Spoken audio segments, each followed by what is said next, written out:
did that. You'll find right there. Ran right there. Felt better about ourselves.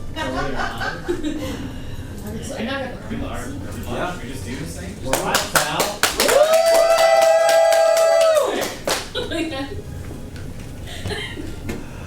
Hello, everyone, and welcome to the Zelda Cast live from the Zelda Dungeon Marathon 2023. Andy Spiteri, Allison Aletha. As you can see, if you are watching us on twitch.tv/Zelda Dungeon, we have a whole plethora of chicken wings, hot sauces, and I think we're in for a rough ride here, Al. But, I'm actually really excited. We're doing it for a great cause. We are raising money this year for No Kid Hungry. You can learn all about it over at the Zelda Dungeon Marathon website. $1 is 10 meals for a hungry kid. We're gonna eat some wings, ironically, to end hunger. So so here we go. We got a whole slew of fan Q&A questions that you guys graciously gave us. And we are going to attempt to answer these questions as best we can while eating these hot wings. Now, I have to admit, I've never seen an episode of Hot Wings. We stole their gimmick. Yeah. You're a little bit more familiar. What should we expect today? I've watched one whole episode of Hot Ones. What did I say? Hot Wings? Same concept, right? Okay. But basically, we didn't test these, by the way. We kind of wanted to be surprised by the spicy level. Usually they go from like least spicy to the most spicy, and also we don't have the lineup from Hot Ones. We went to get our own lineup, the Zelda Cast lineup, if you will. Right. So we're gonna like be surprised by the spiciness level of these, and yeah, we picked the ones with the coolest labels. Yeah, they had cool labels or cool names, like funny names. And then we're gonna try and answer questions while we're eating the hot wings. So I feel like this is either gonna be awesome or it's gonna be a complete catastrophe, and there's not gonna be much middle ground here. There's no in between. We have a time limit. And we have a lot of wings and we have a lot of questions, Al, so I'm wondering if we should just get right to it. Yes. You know what? I have a feeling this is going to be like the least spicy. Seems a little bit basic, so I feel like we should start with this one. This guy right here. Sure. Should we show it to the camera? That's right. So this is a Tabasco, it's green pepper sauce. Okay. So I'm excited. So while Al's opening that and maybe dabbing some on this plate here, I just want to remind everybody that if you're listening to this in podcast form the day after that we're recording this live, first of all, you can go check out the VOD over on Zelda Dungeon's Twitch, and it'll eventually be up on YouTube, and this is an episode I recommend you check the video out for. But second of all, more importantly, the Zelda Dungeon Marathon will still be going on, so you have lots and lots and lots of time to get over and donate. It's all for a great cause. We got lots of different stuff going on, lots of different games to look forward to. In fact, you and I are going to be playing Skyward Sword later tonight. Yeah, this is like the first time we get to play Skyward Sword together. Yeah. I'm excited about that too. So this is good. Okay, let's do this. All right. So green. Here, I'll get you a wing. Green Tabasco. All right. I think I'm going to put it directly onto my chicken. All right. Okay, that seems like a good idea. Yeah. How heavy should we go here? I mean, this is good. This isn't. I don't think this one's too bad. So I think we'll. Okay. So the first question is from our illustrious pal, Kat, who's sitting just to my right here. How long until Andy taps out? I'll never tap out. I'll be dead before I tap out. And I might be dead, so we'll see. And if you had to make an Avengers team out of Zelda characters, who do you pick? Why do you pick? Okay, here we go. Oh, that's so tame. Okay. All right, who's your Avengers team? I mean, Link is the guy, right? Mm-hmm.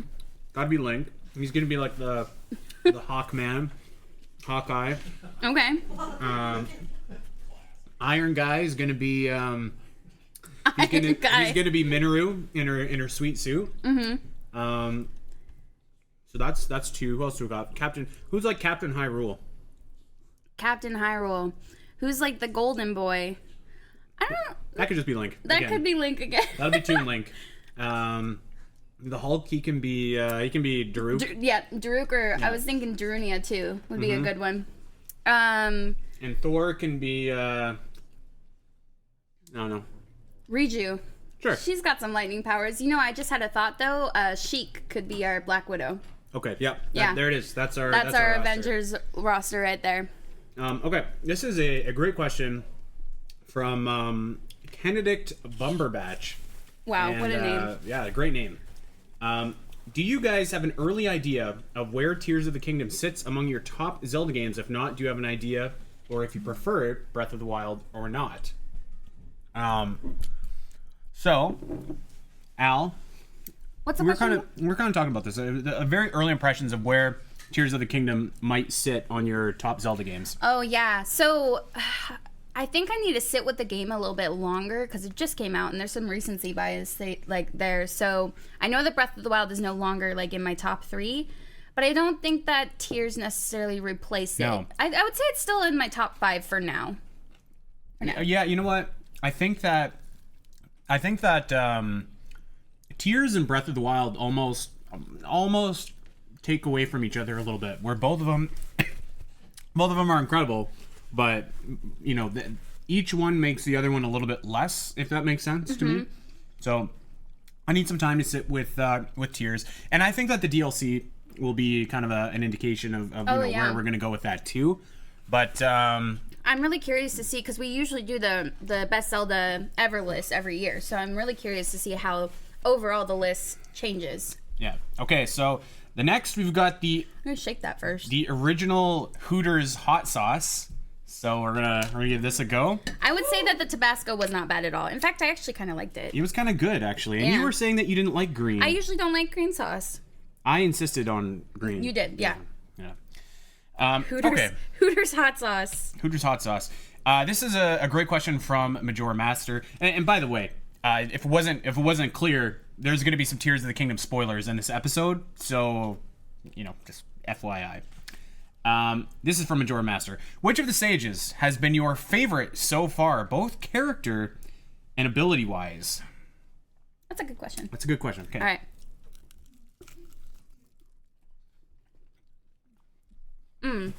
That's not spicy at all. That's not too bad. That's not too bad. I have a feeling we have the same answer, though. Mine is Tulin. Okay. You know, I think if we're answering ability-wise, it's definitely Tulin. Mm-hmm. But I think it might be Riju for me if it's like who's your favorite character. Yeah, favorite character. But if it's like Sage, like I guess the question is character and ability. So like I like Riju a lot. Yeah. But Tulin is like, I got to a point at the end of the game where the only Sage I had was Tulin. Right. Yeah. I like the idea of Minoru, but I think gameplay wise, she gets in the way a little bit, a little bit clunky, and I think like once you've kind of explored the depths, and you don't need to ride her to get over gloom, a little bit, you know, you're okay to turn her off. Yeah. So yeah. Pass me those lids so we can keep our station clean here. Yeah. Okay. This is another question from our pal Bumberbatch. Curious about another thing too. Maybe specifically just for Andy, unless Al feels this way as well. I saw the tweet about how the story of Tears of the Kingdom was undone by the ending. I won't go into spoilers here, but could you all go into more detail as to why you feel this way? So I feel like this needs a new hot sauce. Yes. This is a loaded question. Ooh, do we want to like see if we can get something spicy? Like, yeah, let's go for the Black Panther over there. Okay, this is Black Panther. This is our spiciest one so far. So it's a spicy question. Gets a spicy sauce. Okay, hopefully. Hopefully. Oh my God, Andy. Okay. It comes out really fast. Okay. This is fine. Here, I'll try to give it a little bit more so we're even. All right, ready? Yeah. Ooh. Okay. So, this is fine. This is why I brought this ginormous pitcher of milk. This is actually really tasty though, but it's spicy. It's not too bad. Okay. I say that now, but I'm dying. Yeah, it's a bit much. I think the ending was just a bit cheap. You know, and I don't like saying that, but like, because I feel like individually it has like a lot of great moments as I'm crying. There's a lot of great moments, but like the ending would just kind of felt like too neat, too tidy. If there was maybe a little bit more permanence Yeah. That might have been a little bit better in my eyes. And I think that the format of Tears of the Kingdom story as well, it leaves something to be desired for me, because it's like, it was so copy and paste from Breath of the Wild, except almost in like a, I don't want to say a worse way, but like when you find the memories in Breath of the Wild, it's a bad thing about Breath of the Wild, but like they're just like character moments. They don't really tell a story. But when you find the story in Tears of the Kingdom, it's you find them like you find memories. So like it's all over the place. You get them in any specific order that you want. Right. They're all over the place. So I think that the format left a little to be desired. The ending felt a little bit, cheap. I hate to keep using that word, but yeah, that's where I think the only thing that makes it okay for me is because, and like obviously we're not going into spoilers here, but yes, it's a little bit undone, but it's okay for me because it comes full circle. Like the ending comes full circle from the beginning, and I think that's what makes it okay for me, because it just told a story. And I'm sure we'll talk about this when we actually finally do our super full story spoiler cast. Right. But I really like that it had a beginning and it had an end, but it's like, I don't know how to keep explaining it, but a circle. So I think that's what made it okay for me. Thank you. I'm getting a napkin to make sure none of this defiles any of my other wings. Oh, yeah, that's a good point. Okay. This is from Corey Richmond, who couldn't be here this year. But I miss Corey. Most people miss you. I don't miss you, Corey.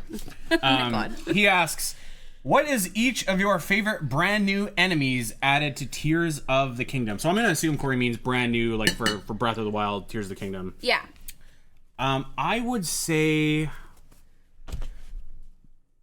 I don't know, maybe. I would say Gleeok. Probably Gleeok. Yeah. Probably Gleeok. I was thinking more like regular enemies, in which case I'd probably say Gyptos. Okay. Because I think they look awesome. They do look awesome.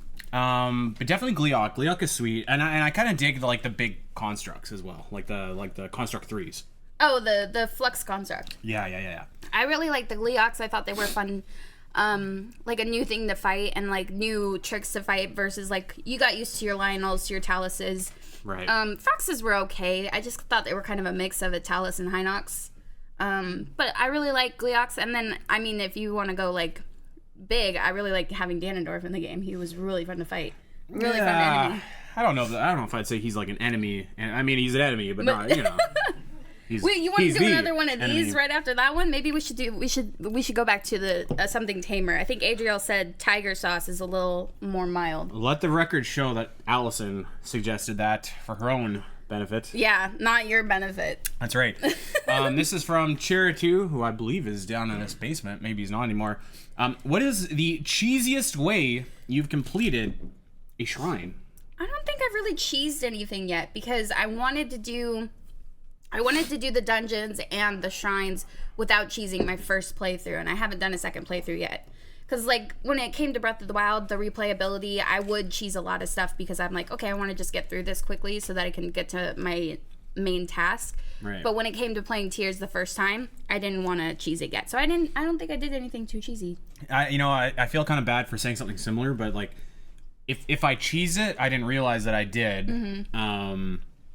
And I don't think I really did anything like completely, when you do a shrine, you're just like, oh, that was not how I was supposed to do it. I don't think I had anything like that, or at least not anything like outrageously like that, Right, or you're like, oh, my sister Tyler's in the chat. She says, don't touch your eyes. Too late. Oh, you know what? This is nice. This is nice. That's what I said. Yeah. Ooh, I like that. I think I want to take that home. That's really good. Yeah. Okay. This is from Mew D. Dean. Is there a new ability that is so useful to you in puzzles or exploration, it would be hard to play Breath of the Wild again with the absence of that ability? You know what? To take that a step further, I think it would be hard to play Breath of the Wild again, just in general. Yeah. Because, like, we're talking abilities, but I mean, like, the depths, the sky, the caves, like, those are extra things that Tears of the Kingdom added that I think really, kind of like we were talking about earlier, I think they take away from Breath of the Wild, mm-hmm. like, make me not want to play it again, but, like, because everything is so similar in Tears of the Kingdom, that makes me kind of not love Tears of the Kingdom as much because it's this weird thing, and maybe it's fitting because there's those two dragon heads that are eating each other on the logo. Like, it's weird. Yeah. I definitely think that, like, Ultra Hand itself, where you can pick up a lot more stuff other than just metal versus Breath of the Wild, but being able to fuse stuff is, like, made some things, like, a lot, I would say, easier, especially exploration, because in Breath of the Wild, pretty much all you had was, like, climbing. You know what I mean? Yeah. And whereas I figured out how to make a hover bike pretty early on, and I used that for exploring almost everywhere, so I feel like it would be hard to go back to Breath of the Wild after having a hover bike. I think, you remember when we saw the trailer and I was making fun of Ascend? Mm-hmm. And I've apologized to Ascend a couple different times now, but I'm going to do it again. Because I do think that that's, like, an awesome ability to have. Yeah, especially, again, when in Breath of the Wild, all you had was climbing. Yeah. So I'm going to call an audible here. We got a question in the chat from Bryce, and he asks, what is your favorite dungeon in Tears of the Kingdom? And we kind of had a little debate about this yesterday on the couch. And, I'm going to throw out for everybody's consideration the Fire Temple. I thought it was the closest to a traditional Zelda dungeon in that, yes, you can still go any way you want, and it is kind of Divine Beast-ish, right? But, like, I think that what the temple intends for you to do is follow the minecart path up, get the switches in their, assumed order, and then, like, I felt very satisfied when I got right to the top, built that ginormous bridge that was, like, this long, and dropped down, and I was like, aha, that's the last switch. Like, yes. So the Fire Temple for me. I would say Lightning. I like the puzzles in Lightning, and it felt like a callback to Ocarina of Time Spirit Temple for me. But I mean, I think the boss fight is really cool, but, like, it's not my favorite, and I kind of wish Wind Temple was a little bit better, because overall it would have been my favorite with Colgera. Yeah, I saw some people saying that the Wind Temple, and to a lesser extent, I think the Lightning Temple are, like, divine beasts, and they're, what you have to do inside them. Mm-hmm. And I don't necessarily think that's wrong, but at the same time, I think the atmosphere of those two temples specifically is like so much better than a divine beast, and really adds to it. So I do think it's a step above. Yeah. All right, I got our next hot sauce. This is Swamp Dragon. This is a little boozy. It says this is tequila sauce. I picked this because I like tequila. Yes. So I'm expecting good things. I don't know. I don't know if you should expect good things from tequila. Yeah, fair. Okay. Our next question is from B Dog. What elements do you think Breath of the Wild and Tears of the Kingdom are lacking, making some people feel like they are not good or classic enough? Oh my god. Come on out, baby. Let's go. Okay. I didn't even hear the question. I could just smell the hot sauce. Let's just do it right first and then get to the question. Oh, that is foul. Oh. It doesn't taste good. Oh, man. I don't think it's spicy. It just doesn't taste good. No, it tastes horrible. Can I have another napkin, Cap? Would you mind? That is terrible. I need another one, too. It's not spicy. It doesn't even taste boozy. No. You know what that is? That's like when you're at the club and you get I want more of this. a shot of tequila, and they have the worst tequila you've ever seen there. But yeah. It's still like $10 because you're at the club. Uh-huh. All right. What was the question again? What elements are Breath of the Wild and Tears of the Kingdom lacking? We had some Malort hot sauce. Yes. Yeah. That would be awesome. I think structure is the answer, is what Tears of the Kingdom and Breath of the Wild are lacking. Whereas, like, Nintendo is so committed to this open world idea and just saying, like, you can do anything anytime you want, that I think it's too much. There's very little structure and direction, and I think that shows, particularly with the story. And I wish that like I don't think that there'd be anything wrong if the game, like, if you started Tears of the Kingdom and your first and only main quest was like, you got to go to Rito Village, and you got to figure out what's going on there. And once you did that, I don't think that there's anything wrong with saying, like, okay, now you have to do Zora. And then, you know what I mean? Like, just a little bit of structure, like moving from one point to the next. And I think if you did that, you would be able to tell a better story. And a good example of that is once you beat those temples, you see the same cutscene like 4 times. Yeah. And I think that there's a way that you can do that with more structure and still be true to the open world idea. So that's my answer. I agree. I know we talk about linearity is like something we wanted to get away from in Zelda, especially post Skyward Sword. A lot of the complaints about Skyward Sword is it's too linear, it kind of holds your hand a bit. And I get that feeling. I love playing open world games, but I played open world games where the story structure still has a linearity and it makes sense as you go. And not to say that the stories in Breath of the Wild and Tears don't make sense as you go. It's just it kind of takes away from your immersion in the story when it's all out of order. Right. Yeah. We've got a couple donations. I'm gonna maybe pass this off to you, Kat, if you don't mind pulling those up, and I'll read them off in just a quick sec. But in the meantime, while we're waiting, let's continue. Let's get ourselves. You want to get that one now? Yeah, we need to get this tequila sauce out of here because that was gross. Oh, I need to unlock my phone. Okay. Yeah. So next question comes from Raven Propaganda. What is your funniest experience from playing Tears of the Kingdom? Al, do you got anything? I can't think of, like, the only thing I could think of is when I finally touched down on the surface and I was right next to a build station and I was like, yes, I get to make my first build. Oh, no. That's gonna be a hot one. Really? Yeah. Oh, man. By the way, for anyone that's listening and watching, this is called The Real Thing. It's the closest thing to the bomb, I'm sure. Oh, no. True red Scotch bonnet. Oh my god, you're gonna die.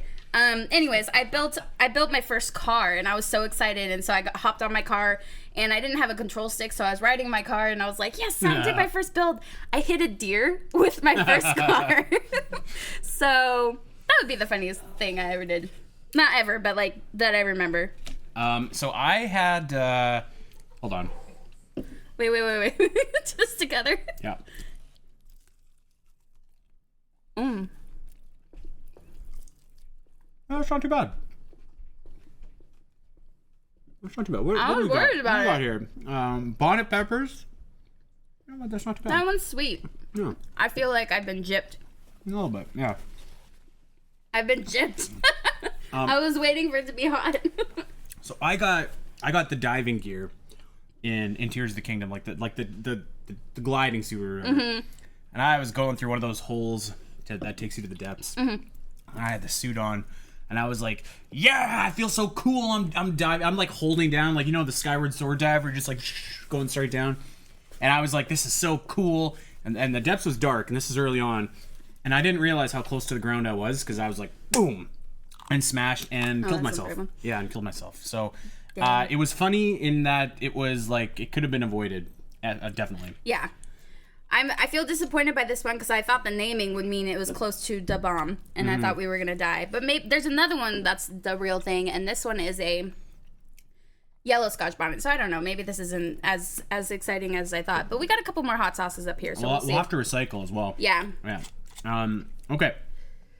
This is from Ocarina Holder 52.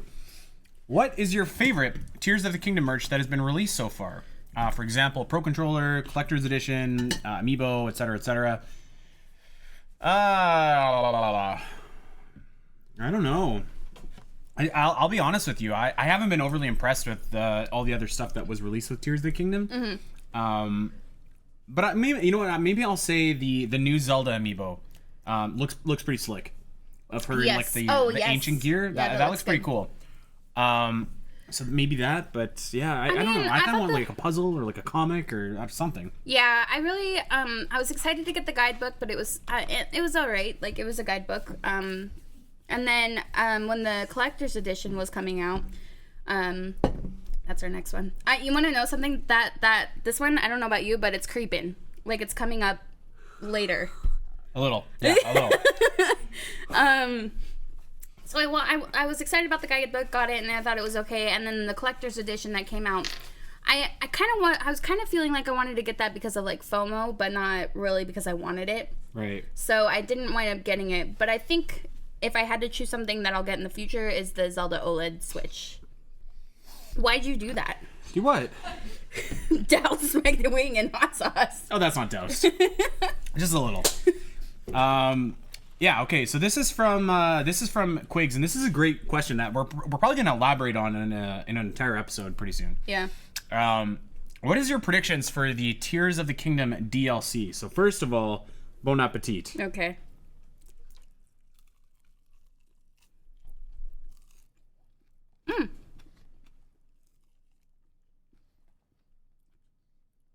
That's fine. It's okay. So I don't know what to expect from the DLC. I know some of us were kind of dabbling with the idea that maybe we get some more answers about the dragons. I think that's it. I think that the DLC is going to be maybe something in the past. Maybe they're going to bring back like your Nehru and your Din and your Faror, and you're going to see them maybe do something similar where they what do they call it? Draconify themselves, and that's how you get Naedra and Farosh and Dinral. I think that could be pretty cool and introduce some new characters and make like a, I don't know. I think like the dragons are such like a cool, mysterious part of Tears of the Kingdom. It would be nice to learn a little bit more about them. I agree. So that would be it. I think that would be a pretty cool DLC, especially, and then we're going into spoilers here. So if anybody, doesn't want any spoilers about Tears, leave now. Forever hold your peace. You're good. Okay. I think because Zelda had that experience, she may be curious and would want to research it. So I could see us starting off with Zelda being like, I want to kind of research this thing that happened to me. Yeah. And where did the other ones come from? And I think that they could retroactively make that ending that we were complaining about earlier like a little bit better too if they decided to do that. Yeah. I'm gonna switch plates here. I'm gonna keep my plate. Mine's a bit messy. Okay. This is a dual question that we got from Quigs and from B-Dog. Which new character is your favorite? Which new character is your least favorite? Allison, what do you think? Which new character is my favorite? New character? That's hard. I mean, there's not a lot of new ones. There's a lot of reoccurring characters. So... that's true. That's true. You know what? I really like Yona, despite like what the internet says. Yeah. I think she's like insanely sweet, and like I'm super excited about her and Sidon's future together. Right. And so I think she would be my favorite. And then least favorite, that's hard because like there's not a lot of. I have an answer. Okay, you go and I'll think about it. I think my least favorite is Sonia. I got a wing. What are you doing there? Oh, my bad. Yeah, you take that wing. Loading you up. My least favorite is Sonia, and I think it's because like there's just like nothing to her. It's like she was a very like one-dimensional character, and I got the scenes out of order as well. So like I saw that scene, and anyone that's seen it probably knows what I'm talking about. So I got that scene, and yeah, I don't know. I thought they could have done more, and maybe I'm probably a victim of my own expectations because I thought she looked so cool in the trailer. I was like really excited to learn more about this character, and unfortunately you didn't really get to. So yeah, I think Sonia, and ironically, I think Rauru is probably my favorite. I was just thinking about Rauru while you were talking, and I was like, no, Rauru's pretty cool. I really like Rauru, and I like his voice. His voice acting was really great in my opinion. What is this? This is The Real Thing, but it's with a yellow Scotch bonnet. Oh, this will be fine. All right, let's go. We'll see.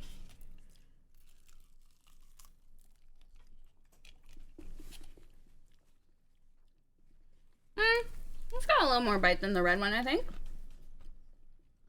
Well, yeah. The red one like lingered, like it came later. Oh, yeah, a little.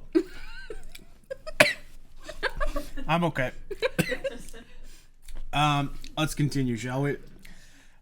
Swanee. There's a dual. You know what? We should also read a couple donations here. We got $20 from our pal Amanda from Zelda Universe. Amazing work to everyone at Zelda Dungeon team. Love from Amanda at Zelda Universe. Thank you so much. And $18 from our pal Sonic Tonic. I really appreciate all you guys for contributing to do this great event each year. I'm so happy seeing the returning faces as well as new ones too. Rooting for Andy and Kieran at Skyward Sword HD. Take that. Oh wow. Yeah. Okay. Lots of love. Good luck. Nice. Thank you, Aaron, for that. We appreciate that. Yeah. So this is from From Swanee, after Tears of the Kingdom improved on Breath of the Wild so much, is there any reason to replay Breath of the Wild? We touched on that a little bit. In our last episode? Yeah, you know, there probably is. There probably is. But I think that you have to meet a certain set of requirements if you, at least for me, if you're like a big fan of the story of Breath of the Wild, then yeah, there probably is. Mm-hmm. If you maybe if you like the music, I guess I was gonna say if you like the music, but you could just listen to the music. Mm-hmm. It's a good question. It's a tough question. Yeah. I don't know that I will, and I guess like because I think that we talked about last week, like the shrines and abilities, like the new abilities in Tears of the Kingdom are like almost like the ruins from Breath of the Wild, but like upgraded in a way. So like, unless you like the ruins better, mm-hmm. I don't know. I kind of feel like I don't have a lot of reason to go back to Breath of the Wild because, as we were talking about with abilities earlier, like I would feel like I'd be missing out on some of the abilities. And I wouldn't, and like having bombs be part of your your Sheikah slate. I'd rather have bomb flowers, you know. Although like those are unlimited bombs, so that's kind of nice. It's just there's a timer on them. And then with the story, like maybe it's because I played Breath of the Wild so much. Like I have about 800 hours in Breath of the Wild that I don't really see the need to go back to it after Tears of the Kingdom came out. And I think I might have expected that, to be honest, with the new Zelda game. So I can see myself playing it for the marathon in the future, but not like one day being like, oh, I really want to play Breath of the Wild. Instead, I would probably be saying, oh, I'd probably play Tears of the Kingdom instead. You know why I'd play Breath of the Wild? Monk Maz Kashia. That takes so long to get to, One of the greatest boss fights in this Zelda series. So it takes so long to get there. Okay. Let's go on. Actually, a follow-up question here from Swanee. Well, Tears of the Kingdom win Game of the Year. So obviously that's very, very subjective. But I think what we can do is look at maybe some other heavy hitters that are coming out this year. Yeah. And take a look at that. And I'm going to say no. I don't think it's going to win a Game of the Year from like a place like a Game Awards or like an IGN or something like that. Really? I don't. Breath of the Wild did. And I think that's why. Oh. I think because it's so similar. And like it is. It's very similar. I think that when a game like I don't know, maybe the new Spider-Man or maybe the new I can't Star think of Wars. any. Yeah, sure. Like I think there's gonna be like some other game that comes out that they're gonna just be like, okay, like, you know, we gave Zelda, we gave it the plaque a couple years ago. Like let's do something else. Yeah, I mean, I kind of feel like I don't know, when I was seeing the reception of Tears of the Kingdom, it was so good because people were building stuff and having so much fun. Yeah. So I can really see like a lot of people being like, plus it was very highly anticipated, right? So, and I don't think it was all that disappointing. Like, I don't think it was disappointing at all. There's some stuff I may have like disagreements with about it, but yeah, I think overall it really performed. So I can see it winning Game of the Year totally.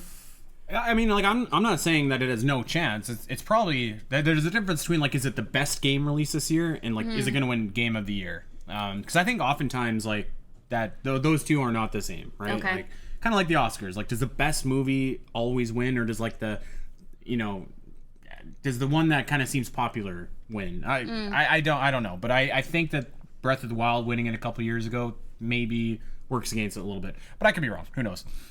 All right, our next sauce is actually a hot honey, and I thought I haven't tried this yet, but I think it would be nicer, like, because it's honey, so maybe it'll be sweeter. Let's see. Let's try it out. Which one was the really hot one that we did? We gotta go back to it. I think that was the Black Panther. Yeah, okay, we'll do another couple Black Panthers. And I'm gonna put the sauce on yours. Okay. All right. While you're doing that, let's move on. Bat Rogue has a question. Where in the world is Cass? Is he dead? Did he fall in a cave and discover Termina? Is he in disguise as a Yiga? Where is Cass? Well, maybe he'll come in the DLC. I don't know. There's another question in there somewhere that we may not get to all these questions, so just an FYI. We may save them for another episode in the future.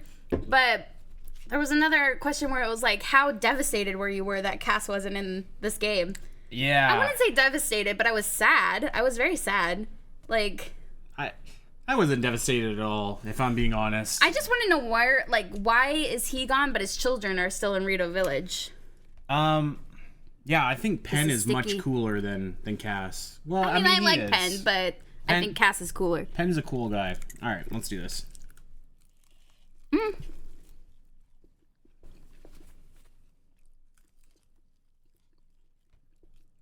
That's good. That's pretty good. I feel like there's a kick after a little bit. Let's see. I think I got it like right in my. Peppers are we having? I got it like right in my throat. Oh, but it's sweet. It's sweet, but I got the pepper like right in my throat. Okay, yeah, a little something after. Mm-hmm. A little something. It's good though. All right, this is from My Eager Eyes, and they ask, after playing through both Breath of the Wild and Tears of the Kingdom, do you feel the fetch quest and collectathon model is exhausted or needs refinement if it's to be a fundamental part of future Zelda installments? Good question. I would say this, like a lot of the side quests, and I think they kind of went a step towards doing this in Tears of the Kingdom, because you have like your side adventures and your side quests, and while like at times it seems like there's no rhyme or reason between the two, I do think that like if you made your substantial quests like your side adventures and had your fetch quests at the bottom, I like it. As long as you don't really miss anything by not doing them, like I think they're fine to put in. Could they be better? Yeah. But I mean, I think like every game is gonna, like every modern game, every open world game is gonna have like some kind of element of those style of quests, and I think that's just gonna be what it is. But I think that as long as there's like substantial quests, like the mayoral election or the couple of the other ones we talked about, like the Yiga stuff, I think it's okay. Yeah. I think it depends. Like the collectathons for sure. You just have to be the kind of there's like two different kind of people when they play Zelda games or any game really, is like the kinds who likes to collect all this stuff and the kind is like, I don't really have to. I don't really want to, you know. Yeah. And like I like the grind to collect the stuff, and I mean the formula is going to be the same no matter what. You collect all the stuff, and maybe the prize at the end isn't that worth it, but like I kind of like doing it and having that collection, but then for some people it's like, no, I don't really see the need. Yeah, I mean, like I was pretty against Koroks. Yeah. Like but I understand why they're there, and I think that they should be there in this type of game. It's just like, I wish they were maybe, like, you got like a less crucial reward for doing it. It's like your inventory space. So, like maybe in terms of that, yes, some refinement would be good. But like I think like especially if you're doing like an open world game, like you need to have something to do other than your main quests and a couple like extensive side quests. So yeah, I guess the long answer to that question is like it depends on what the future of Zelda looks like, because I do think we're maybe perhaps at like kind of a crossroads in the series. Like are we still going open world?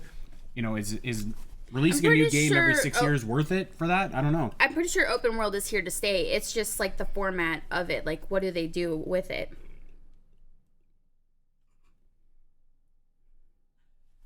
Gonna be good. All right, we're back to the Black Panther sauce. By the way, this one our was spiciest rough. sauce. Yeah, this was the spiciest. I think it would have been like. I'm kind of glad we got surprised, but I'm glad we get to go back and try the spiciest now. Okay. Well, actually, this ties in right to our next question here. So, Corey is back for another. I don't know why we let him have two questions, but he says, not so much a question, but if possible, I'd like you to equate the individual hot sauces to a specific Legend of Zelda character. Okay. Now, are we saying that the worst hot sauce is the spiciest? No, I would say this is the worst hot sauce. It didn't have any spice or like the flavor sucked. You're right. That's Ilya. Oh my god. The spiciest one, I don't know. I feel like Tears of the Kingdom Ganondorf is pretty spicy, so maybe he pretty spicy. What is the toughest boss in the series?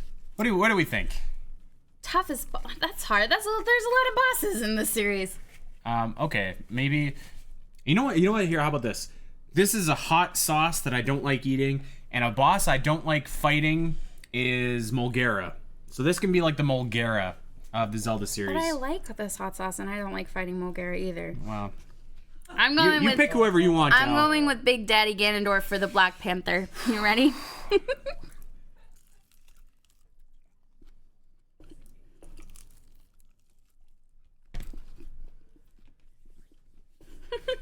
Okay. Oh my god. Oh my god. Oh my god. Headbam. We need it with water though. We got a teammate on the sidelines who's helping us out. Okay. This is from Logan. You know M. what? That didn't hit me as hard as last time. They ask, what is the hardest outfit to get in the whole game? Hardest. I wouldn't say all of them are all that hard. Oh. I wouldn't say all of them are all that hard, but there's some that took a while to get. Like the sticky frog armor took me until like the end of my playthrough to get, because I didn't do all of the quests for that right away. Oh, God bless you. Yeah, I don't know that any of them are like super hard either necessarily, but I think that maybe some of the DLC sauces, some of the DLC suits. Or not DLC, but like the amiibo ones and like the those sorts, because like I couldn't find those guys that hang out at the caves until like forever. They were just some rando cave. Oh my god. This one does hit a little after too. Can I get another napkin? Oh. Kat is taking care of us. Yeah, thank you, Kat. She's on the sidelines doing God's work here. Okay. What was the question? The hardest one to get. Hardest one to get. It's a difference between, is it the hardest one to find or the hardest one to get? There's a difference. I think to get. You know what? There is one that was hard to get because I knew it was there, but I couldn't get it because it needed a quest to activate it. Right. And it was the Thunder Dragon outfit. This is not hitting you? Oh, it is. I mean, I'm tearing up a little bit. Me too. Just a little. Okay. I feel like my lips are probably like the size of blimps over here, but let's move on. This is from Emoot. Don't touch your eyes. I went like this, like Pan's Labyrinth. It's okay. About the story of Tears of the Kingdom. In Breath of the Wild, the story felt disconnected and far. I can't do this. You gotta read this. I only took a part of it. All right, Kat, you're up. Oh. Where did we leave off? All right, very last one. Very last question. About the story of Tears of the Kingdom. In Breath of the Wild, the story felt disconnected and far. It felt like a muffled cry in a room that was made of doors. You didn't feel any need or want to save the princess. You didn't feel any connection to the characters or story. In Tears of the Kingdom, do you still feel the same way? Ooh. Do you feel the need to go and find Zelda to save Hyrule from the Demon King? Do you feel like you're, quote, in the story? Do you feel fully engaged? Oh my god, it keeps going. All right, that's enough. That's enough. That's enough. Do we feel connected to the story and the need to save Princess Zelda? Of course. Of course. I had that. What I had to do actually was hold myself back because I was like, I really want to explore as much of the world as possible, do as much of the side quests as possible before I go save Zelda. So I was like, part of me really wanted to go find her and finish the story, but the other part was like, no, let's not like rush it. You know, I wanted to take my time. Right. I agree. Okay. Let's let's move on. This is from Twitter. This is from Spam-A-Man, our pal. Who in the Zelda universe would you most like to sit down with and have a beer? Ooh. Ganondorf. No, I'm just kidding. Yeah, I bet. I don't think that would go very well. You know what? You know who would be probably a good drinking buddy is Pyrrha, because she's just nuts. Yeah, I know. That's a good answer. I think Pyrrha would be like the kind of you wake up the next morning and be like, what the F happened? I don't remember anything. That's a good answer. I wish I would have thought of that first. You know, I don't, let's see. I think that if I were to go out and I were to sit Was down. this just Legend of Zelda or Tears of the Kingdom? No, anybody. Oh. Anybody. If I were to call Vadi, be like, you want to grab a beer? Let's talk about what's going. Why are you acting like this? What? I think I can fix him. I think that something happened. I think Eslo, there's more to him than we know, okay? Oh, okay. I think maybe he did something to Vadi. Maybe he said something rude or something like that, right? And that's why Vadi, I think if we just had a nice night out, or maybe we could talk it out. Maybe you could fix him. Yeah. I think I could do that. Okay. So, okay.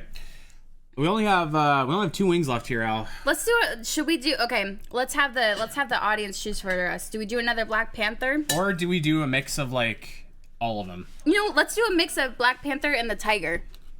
Okay, and maybe like 2 or 3 or 4 more.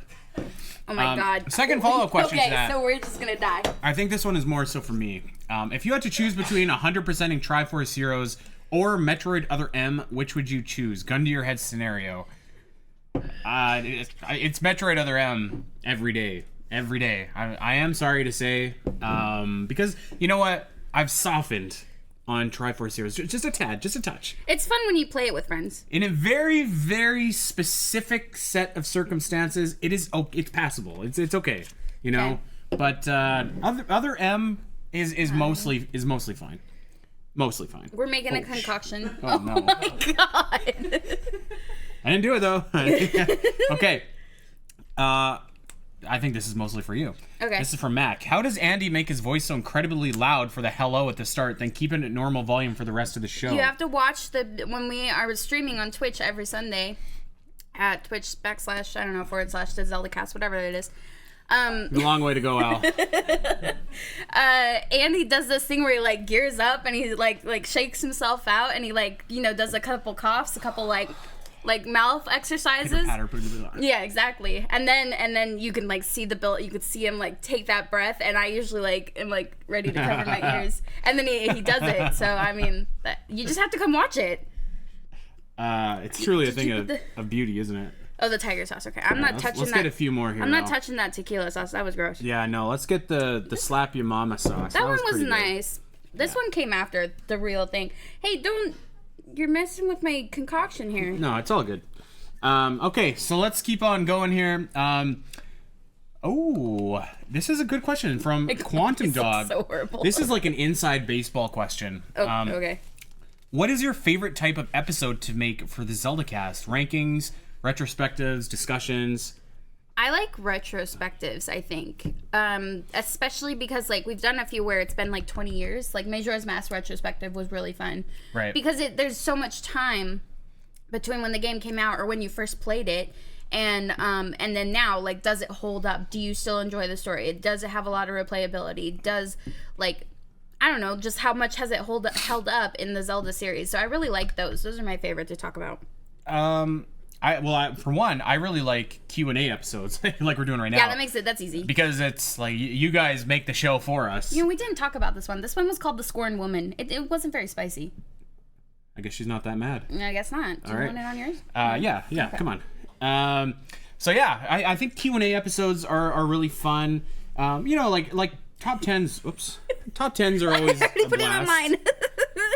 You're just Um, washing off all the other hot sauces. You're fine.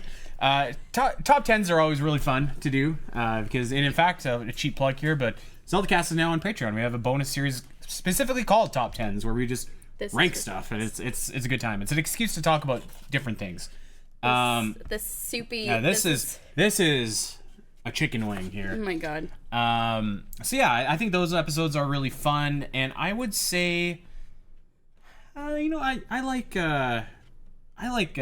retrospectives as well when it's about a game that you might not have otherwise like when we did the Tingle retrospective. If not for this, the Tingle retrospective. Okay. I would have never played that game if not for this show. Yeah, that's true. Okay. Okay, let's go. Majora Master, what has your favorite music piece in Tears of the Kingdom been so far, and why is it Colgara's theme? Oh, okay, yes. Well, first of all, that is an awesome theme. There's a couple others that are great, but are we going to do this first? Yeah, let's do it. Okay. Oh my god. Here we are. Oh my. Oh my.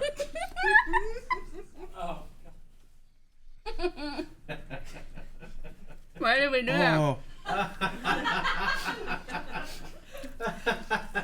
He goes in for more. Oh. Okay. The question was music.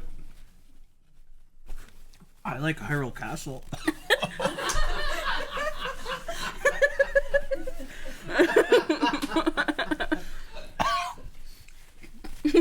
Where's the fan? Oh, the fan. We got a cute little hand fan. Oh. I don't know. I can't open it. My fingers are shaking. Oh my god. Thank you. Does this pick up on the? So I think the Hyrule Castle theme is pretty good. It's got like the breakdown part in it, which is good. I don't know. I think that's the one. I really like Colgera, obviously. Dragon Head Island. Oh, the Lightning Temple's cool. The Lightning Temple's cool. I can't think of others. Oh, we were talking about this upstairs, actually, or maybe down here, I don't know. When you're fighting the constructs in the shrines, the little bop that plays is really good. Yeah. Yeah. That's good. We have a donation too, by the way, that we should read off here. If I could pass that back to you, Kat. Thank you for all your help. Oh my god. I like this question here. This is from Quigs. What picture did you hang on your wall in your house in Tears of the Kingdom? Ooh, can you guess mine? No. I did the cherry blossom tree at sunset from Satori Mountain. That was mine. I did the if you go to the Hateno school, there's a little picture that the kids drew of like Link and all the kids and stuff. I took a picture of that and put it on my wall because I thought it was cute. Mm-hmm. You still have the Champions ballad picture in your house, right? Mm-hmm. Yeah. Okay. Oh my. Yeah. Well, we made it through our chicken wings at least, so that's good. Yeah. Okay, we got time for a few more here. Torin Gaming. What do you think about the Ancient Heroes aspect? Do you believe it is a fitting reward, and why? Also, is there any evidence that the Ancient Hero was a Zonai? Okay, spoiler alert. The Ancient Hero is, like... Spoiler alert.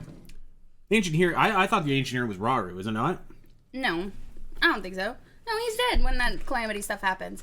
Okay. Well, who else is the Ancient... Like, are they talking about the hero from the calamity? So when I got that, you look at him and he looks just like the tapestry from the from Breath of the Wild, you know? Yeah. So I don't know. I don't know if it's like a link from the past. A link from the past. You know, like another link, just like there was another princess. Oh. But it makes you wonder if it's a Zonai, because didn't Ganondorf say in Tears of the Kingdom that Rauru and Minoru are the only Zonai that remain in Hyrule, and then they both die, so... Yeah. Well, first of all, let's answer that question. I thought that it was a cool reward. Yes, it was a very cool reward. I thought it was awesome. I kind of was like, oh, this is cool. I was like, I either want like a really cool outfit, or I want like a really cool unbreakable weapon. And we got a cool outfit. Mm-hmm. And, I think it's a little bit too hard to upgrade for my liking. Mm-hmm. Yeah, it is. Which was easy. Yeah.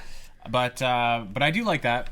And then, yeah, like, I think that, I assume that this was a Zonai hero and not the one that we saw in Breath of the Wild. So I was kind of like, this must have been like Raru's old digs or something like that. No, I don't think so. And when I first got it too, I wondered, why does he look a little like Ganondorf with like the red hair and the tail, and like the headpiece he's got on looks like Ganondorf's headpiece. So I was like kind of sus about that. I was like, this looks a little like Ganondorf a little bit. What's that about? Yeah, a little. Okay, this is a great question. This is from Nathan. If you were a Yiga clan member and wanted to get the jump on Link, what would you disguise yourself as besides I don't know, some kind of tree? And how would you get the jump on him? So I would simply disguise myself, Al, as the guy who is trying to hold up the sign for Hudson. Because that is a good one. You see this bloke like 50 times in this game, and each time you're doing stuff, you're distracted, you're building stuff, you're very vulnerable. But if I was a Yiga clan member, I would simply warp and get into my Yiga clan thing and be like, ha-ha, and take my 8-blade sword and like... While Link is making an elaborate contraption. Okay. Got it. Okay. You don't like that? No, that's a very good answer because he's all over the place. Maybe I'll just like take some low-hanging fruit off of your answer and be like a Korok. Like a Korok puzzle, and you solve the Korok puzzle because you think you're gonna get a Korok. Instead, it's a Yiga guy. My friend is over there, and I walk over, and it's like die. It's a pit, and there's leaves over the pit. And because I am a Yiga clan member, I can just like poof and do something else. All right, this is from Quigs. Do you think the depths are something we will see in future Zelda games? Will we see the Termina depths, the Labrinia depths, et cetera, et cetera? No, I don't think so. I think the depths were pretty, like when you think about it, they were so connected to the surface that they're pretty set in like this Breath of the Wild, Tears of the Kingdom duology. I don't think we'll see them again. It's kind of like the Breath of the Wild's version of the Dark World, I would say. Yeah, I would say so. Yeah. All right, this is from B Dog. As my nose is just pouring here. Oh my god. What do you hope for the next Zelda game to be style-wise? So like cartoony, realistic, 8-bit, etc., etc. I feel like we've kind of taken a shot or two at Tears of the Kingdom and Breath of the Wild here on this podcast. So my answer is this: I love the art style of those games, like the Studio Ghibli kind of look. I think it's incredible. I think it's so fitting of of Zelda. So. Yeah. I would be okay. I mean, granted, is that style like kind of ingrained with like open world Zelda now? Probably. But I would be okay to see that in like a more like let's say you saw Ocarina of Time and like that style. I think that'd be great. Yeah. Yeah. I mean, like I'm almost down for anything though, to be honest. I wouldn't mind getting another like I know the 2DS and the 3DS family is kind of done for it, but I wouldn't mind getting another like a new Zelda game in that vein of those games, not like a remake. You're talking like a Link Between Worlds? Yeah, stuff like that. Nah. I miss the Zelda games. Like I wouldn't mind them coming. It's been like over. Hold on, are you talking that style of game? That art style specifically for A Link Between Worlds? No, that style of game. Oh, then yes. Yeah, because I feel like all we've really had since A Link Between Worlds has been like remakes, and while I would like an Oracle's remake, I would kind of like something new in that vein. Right. But as far as like the next main giant console game. I wouldn't mind like a mix of like I really like the direction they were going, the hyper realistic direction they were going. Well, I shouldn't say hyper, but Twilight Princess. It's just that it kind of fell flat, literally. Like a lot of the pixelation was really flat, but I think we could go back in that direction, and I think that would be really fun because there's some like really cool, very realistic looking games out there. Like Horizon, like a Horizon looking Zelda game.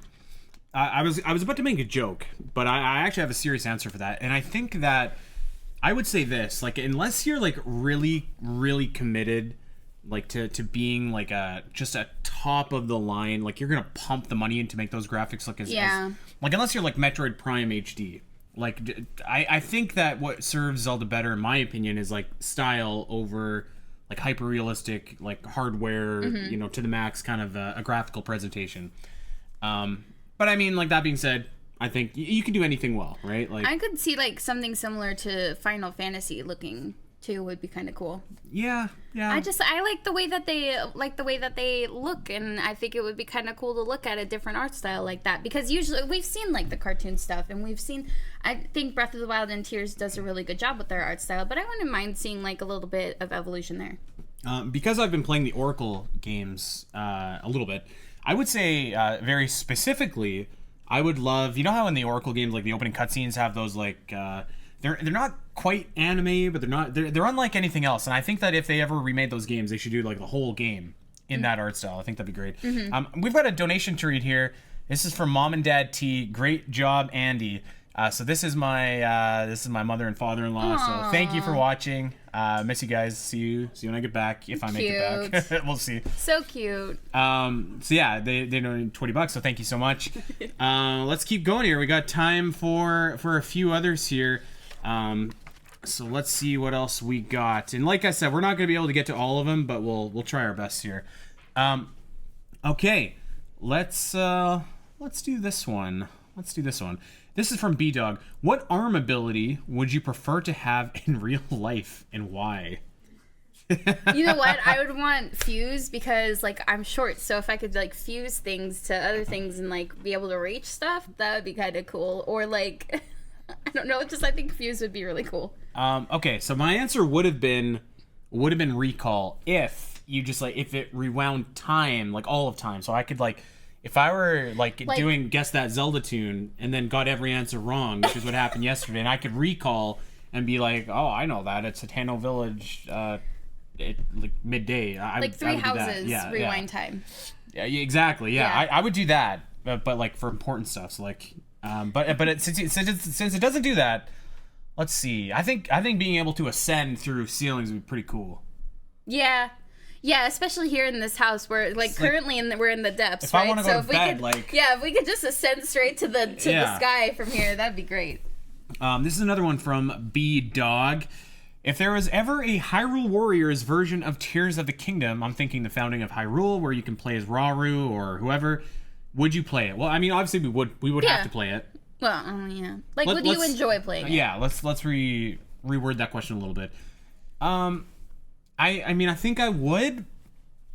However, I do have a slightly bad taste in my mouth from Age of Calamity. A little bit. Yeah, a little bit. But the game is really fun. That's not because of the game. Yeah, the game is fun. Yeah. It's just the story and you know what? Not even the story, but like the marketing really, because they kind of promised one thing and then it wasn't exactly that. It wasn't not that, but it wasn't.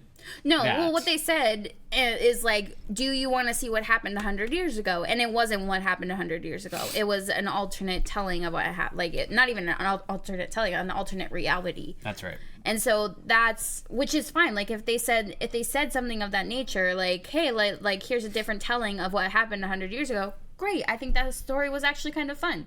But since they told us, you're going to learn more about, which is what we wanted after Breath of the Wild. We were kind of like, what really happened 100 years ago? Because these memories aren't cutting it. So I was really looking forward to seeing that.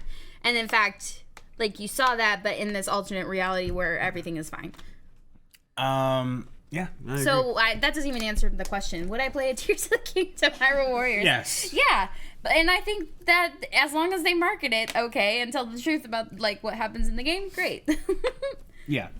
Okay, this is the last one. This is a great question. Are you ready for this? Okay. This is from our pal Ocarina Holder 52.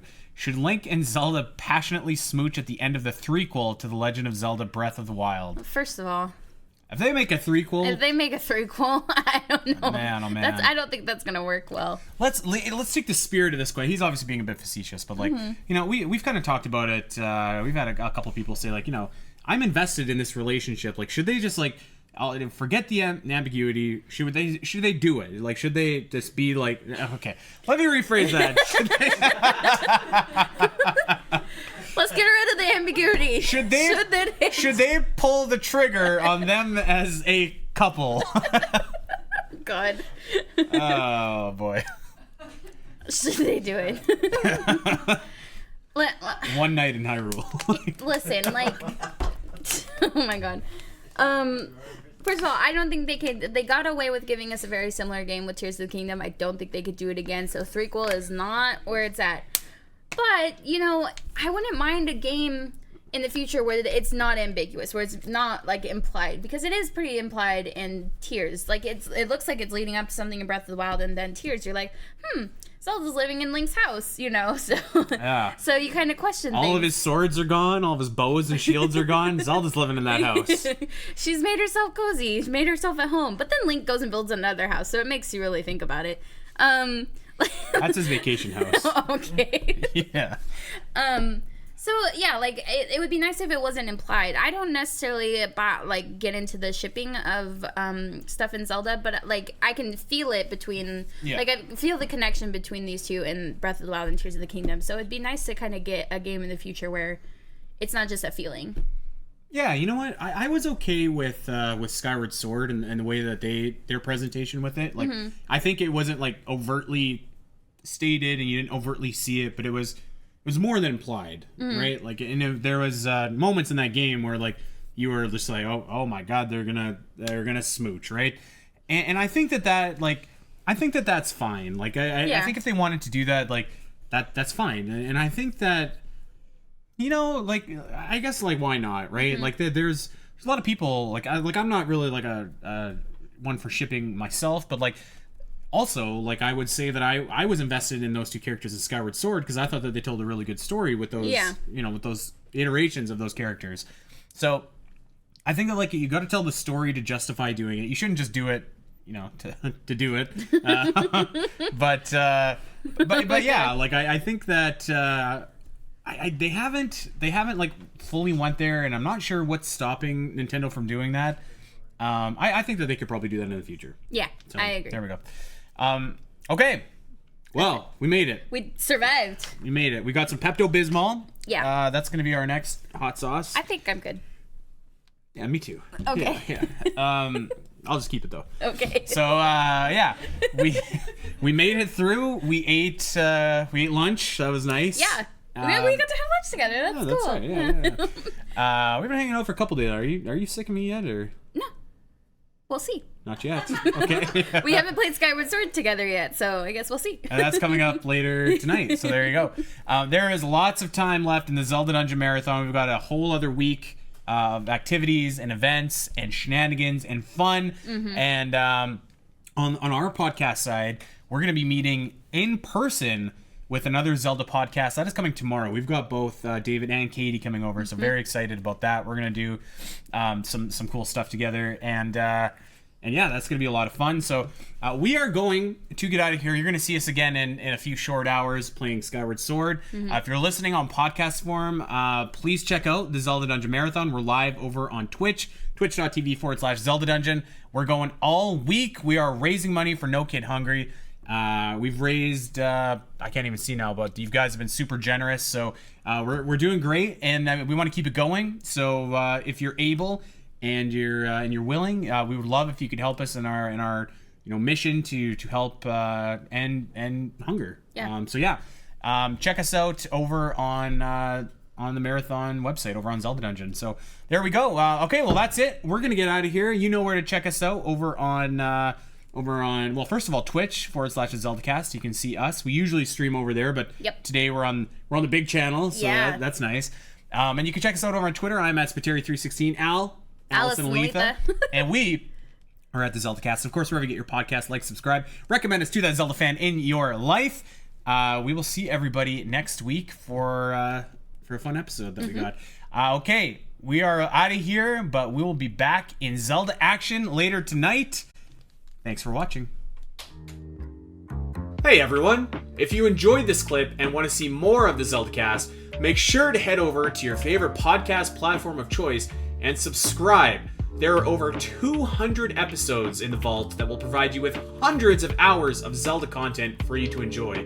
You can listen to us when you're on a walk, fighting Ganon, trying to sleep, whatever. And if you want to see these shows as they happen, make sure to head over to twitch.tv/the Zelda Cast, where you can watch our beautiful faces talk about Zelda every single week. Don't miss out, and we'll see you next time.